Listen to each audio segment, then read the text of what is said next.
Bonjour et bienvenue dans cette vidéo qui va porter sur les principes de l'éthique de la recherche biomédicale. Les objectifs de ce cours vont être de définir les concepts de l'éthique de la recherche et puis de discuter les principes de l'éthique que nous devons appliquer pour la recherche biomédicale. Alors, pour commencer, une définition brève de ces concepts clés, à savoir la recherche scientifique et l'éthique. Donc, premièrement, pour rappel, la recherche, c'est toute investigation systématique ayant pour objectif de développer ou de générer de nouvelles connaissances. Et là, je vous renvoie à tout ce que vous avez fait en méthodologie de la recherche. De l'autre côté, le terme éthique correspond à un concept philosophique lié à la morale et donc il regroupe les différentes valeurs que nous appliquons sur l'échelle de notre vie personnelle ou professionnelle.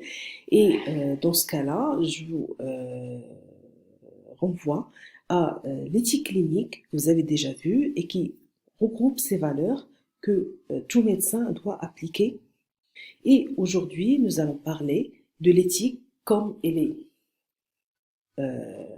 vue, comprise et pratiquée dans le domaine de la recherche biomédicale. On trouve différentes justifications de l'éthique de la recherche. En premier lieu, des justifications historiques. En fait, plusieurs expérimentations très risquées ont été menées sur l'homme, mais le problème, c'est que ces recherches ont été conduites sur des individus sans prendre leur accord et des fois sans même les informer qu'ils sont sujets à des expérimentations. Et en particulier, on rapporte des expérimentations qui ont été menées chez des populations vulnérables comme les orphelins, les prisonniers ou les handicapés mentaux. Et ce sont des populations qui ont été choisies parce que elles étaient accessibles, mais aussi parce qu'on ne pensait pas qu'on avait un devoir de les informer et de prendre leur consentement pour participer à la recherche. Une autre catégorie de justifications sont des justifications éthiques ou morales. Alors, si on part du principe que la recherche biomédicale devrait produire des connaissances qui vont améliorer la santé des individus et que les participants à cette recherche sont le seul moyen pour obtenir ces connaissances, on peut imaginer qu'il y ait des possibilités d'exploitation de ces participants. C'est pour cela que les exigences éthiques doivent permettre de minimiser la possibilité d'exploitation des participants à la recherche. Alors, le premier groupe de principes qu'on peut énoncer dans le cadre des principes de l'éthique de la recherche biomédicale sont les principes qui figurent dans le rapport de Belmonte et qui est articulé autour de trois grandes catégories de principes. La première catégorie, c'est les principes qui correspondent au concept de respect pour les personnes. Donc, dans le cadre de ce premier principe, on va retrouver le respect de l'autonomie et la protection de la vie privée des participants. Le deuxième groupe de principes correspond à la bienfaisance et la non-malfaisance. Et dans ce cadre-là, on va trouver la maximisation des bénéfices et la minimisation des risques. Enfin, le troisième grand principe, c'est le principe de justice qui correspond à une distribution juste des bénéfices et des inconvénients de la recherche afin d'éviter l'exploitation. Alors, une autre façon de présenter les principes de l'éthique, c'est d'utiliser le cadre éthique d'Emmanuel et collaborateurs. Et ces auteurs, ils ont parlé de 8 principes éthiques pour mener la recherche biomédicale. Ces principes éthiques, on va les passer en revue un par un.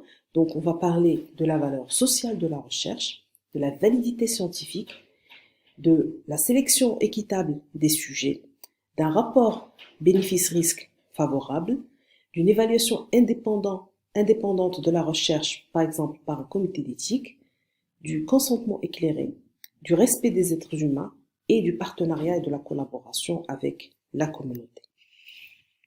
Donc, on commence par la valeur sociale. Donc, pour être éthique, la recherche doit apporter, comme on a dit, des améliorations de l'état de santé et des connaissances qui sont nouvelles et généralisables.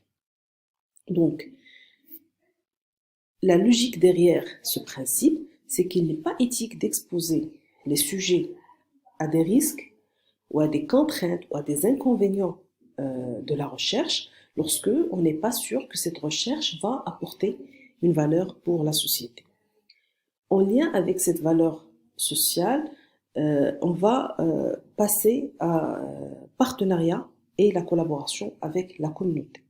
Donc, ce partenariat avec la communauté doit permettre à la communauté de participer à développer des programmes de recherche, ce qui veut dire que la communauté va déterminer les priorités de recherche qui les intéressent et ce qui va constituer des sujets de recherche qui vont être menés. Ceci devrait garantir que la recherche ait une valeur sociale pour cette communauté. D'autres implications de ce partenariat avec la communauté sont des implications pratiques pour la recherche, c'est d'encourager le recrutement et bien sûr à travers une adhésion de toute la communauté à la recherche, d'améliorer le processus de consentement éclairé, après de partager les résultats de la recherche avec la communauté et en définitive de construire la confiance et l'acceptation de la recherche par cette communauté.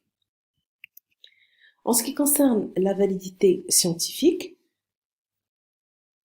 il correspond au respect de la rigueur méthodologique et des normes méthodologiques qui vont permettre de répondre à la question de recherche. Et donc, on peut penser à des exemples de recherche non valides et donc non éthiques, comme par exemple dans des situations où on a une faible puissance statistique due à une taille d'échantillon faible qui ne permet pas de répondre à la question de recherche, une collecte de données inefficace qui génère des erreurs au niveau des données et donc des erreurs au niveau des résultats, une analyse statistique inappropriée, là encore, qui ne permet pas de répondre aux objectifs de la recherche, et donc on peut se retrouver dans beaucoup de situations devant des recherches qui sont menées, qui impliquent des sujets et leur font subir des inconvénients sans qu'ils puissent générer des connaissances utiles et donc sans qu'ils puissent avoir une valeur sociale. En ce qui concerne la sélection équitable des sujets, il concerne le groupe de personnes impliquées dans la recherche. Donc la recherche doit impliquer les populations qui pourront bénéficier des résultats. Dans ce cadre-là, on peut citer l'exemple classique de recherches qui sont menées dans les pays en voie de développement, alors qu'on sait que les résultats vont être utiles pour les personnes ou les populations dans les pays riches et développés. Donc, bien évidemment, ces recherches ne respectent pas le principe de sélection équitable des sujets. Un autre exemple, c'est le fait d'inclure les groupes vulnérables de la population dans l'étude, par exemple les enfants, les prisonniers, les handicapés mentaux. Donc ces groupes vulnérables ne devraient pas être ciblés en premier lieu pour la recherche et ils ne peuvent être impliqués que si cette recherche est spécifiquement orientée vers leurs besoins. Ces personnes vulnérables sont définies dans les recommandations SIOMS comme étant les personnes qui sont relativement ou absolument incapables de protéger leurs propres intérêts. En ce qui concerne le principe du respect des êtres humains, en particulier respect de l'autonomie, de la confidentialité, une fois nous avons recruté des individus pour notre travail de recherche, il faut, entre autres, leur permettre le retrait, c'est-à-dire ils peuvent se retirer de l'étude à tout moment. Et puis, il faut protéger la confidentialité de leurs informations et surveiller leur bien-être tout au long de l'étude. Je vous renvoie à l'exemple d'Antonio Benigno qu'on va discuter lors de la prochaine vidéo.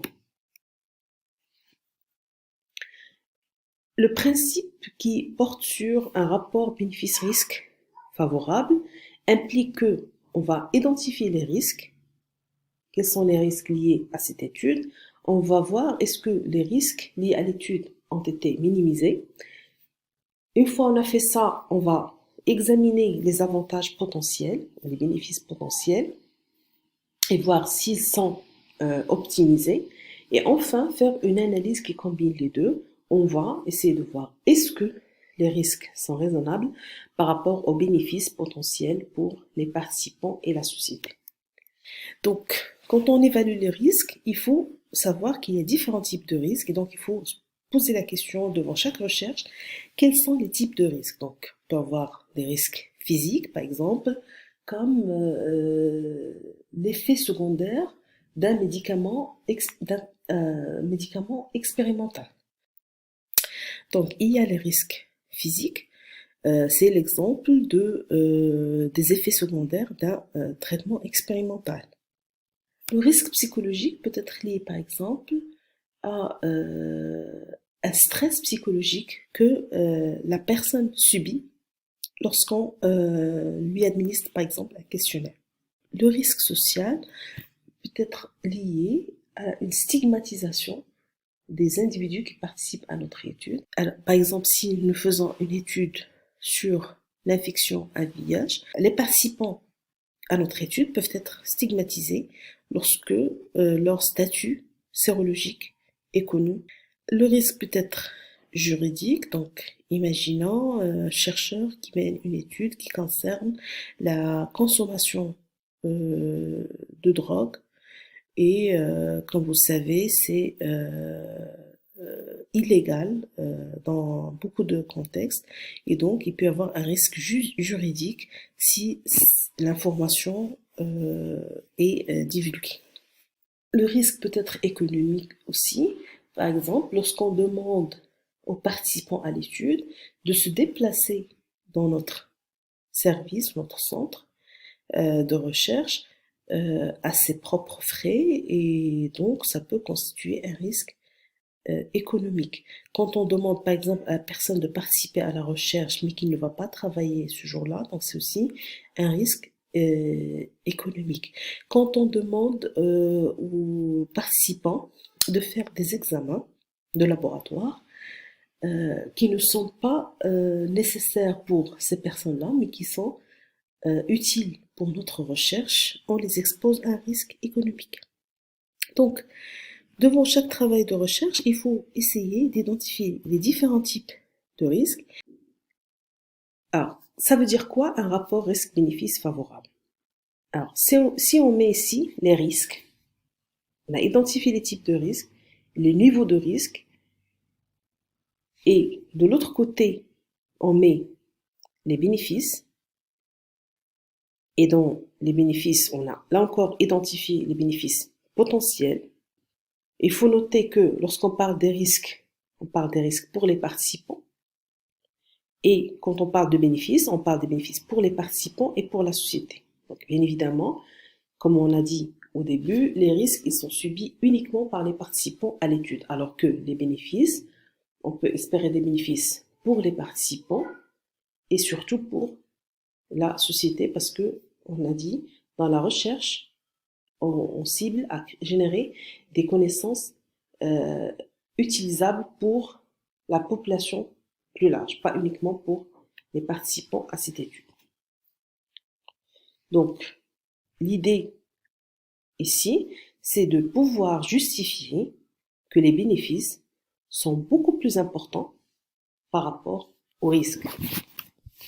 Ou bien, en d'autres termes, que les risques sont justifiés par l'importance et l'intérêt des bénéfices. Alors, pour introduire la notion de consentement éclairé, il est intéressant de revenir en arrière dans l'histoire sur une étape marquante de l'évolution de l'éthique de la recherche. Ce sont les expérimentations nazis qui ont été menés lors de la Deuxième Guerre mondiale au niveau des camps de concentration où les nazis menaient des expérimentations sur les détenus de guerre et on a décrit différents types d'expériences comme des expériences qui cherchaient à étudier la tolérance du corps humain dans des situations extrêmes comme la haute altitude, le grand froid, d'autres expériences qui cherchaient à mettre ces prisonniers dans des situations qui sont similaires à la situation de guerre et donc où par exemple ils ont affligé des blessures avec sueur pour imiter les blessures sur le champ de bataille et par la suite voir l'évolution de ces blessures ou tester différentes thérapeutiques pour voir leur évolution avec d'autres expérimentations sur les jumeaux, des expérimentations de stérilisation. Et ce qui était marquant dans tout ça, c'est que ça a été bien sûr mené sur des détenus de guerre sans prendre leur consentement.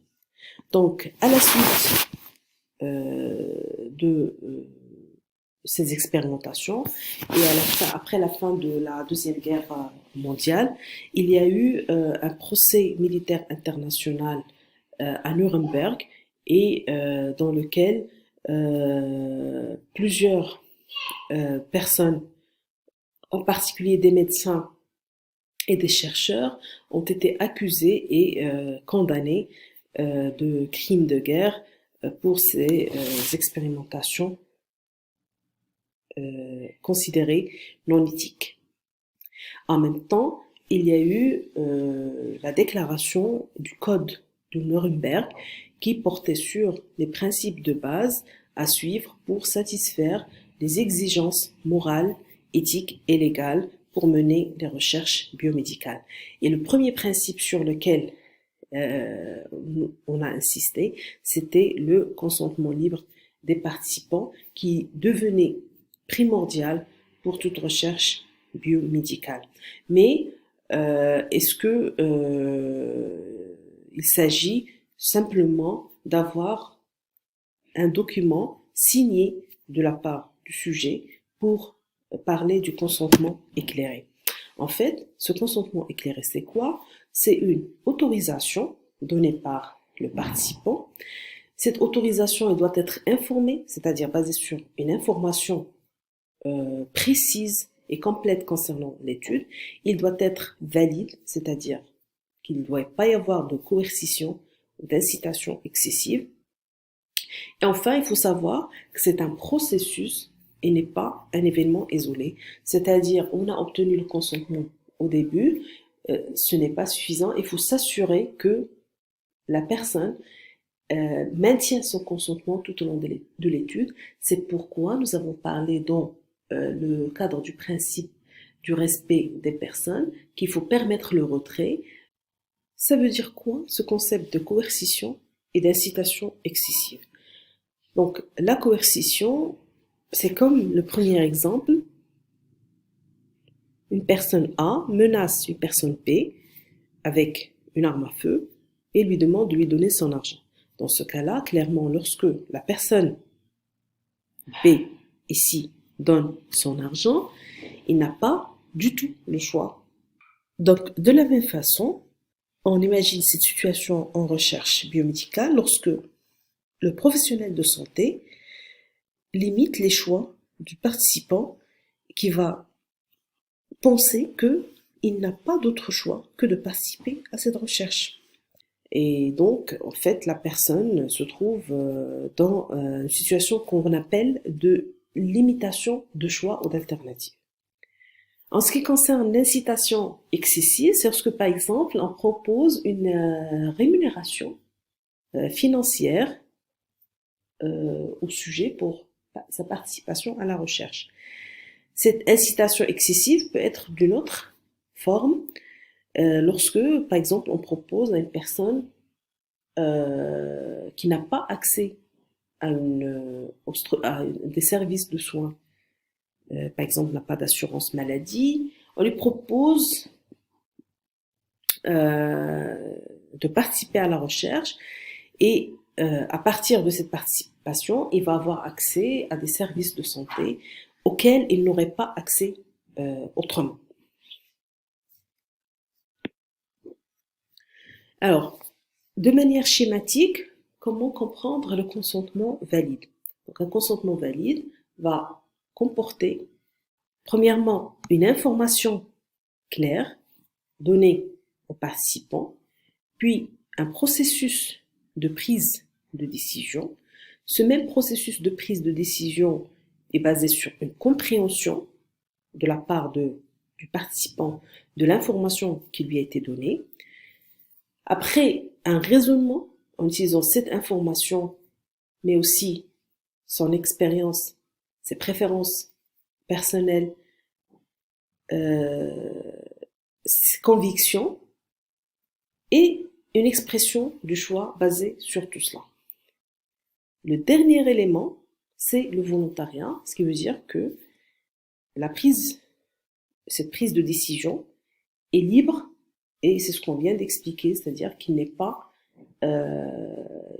pas été faite sous l'influence de la coercition ou d'une incitation excessive. Quels sont les éléments constitutifs de formulaire de consentement pour donner une information suffisante aux participants à la recherche? Donc déjà, quel est l'objet de l'étude et comment l'étude va se dérouler et qu'est-ce que la participation à cette étude implique? Quels sont les risques liés à l'étude? Quels sont les bénéfices potentiels? Est-ce qu'il y a d'autres alternatives si la personne ne participe pas à cette étude? Quelles sont les alternatives dont il dispose?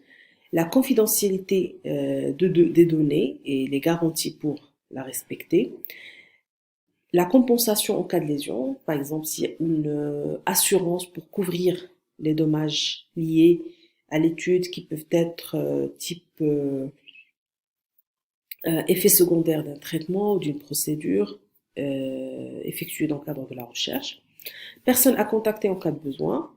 Et surtout préciser, insister sur le fait que la participation est volontaire et la personne peut se retirer à tout moment.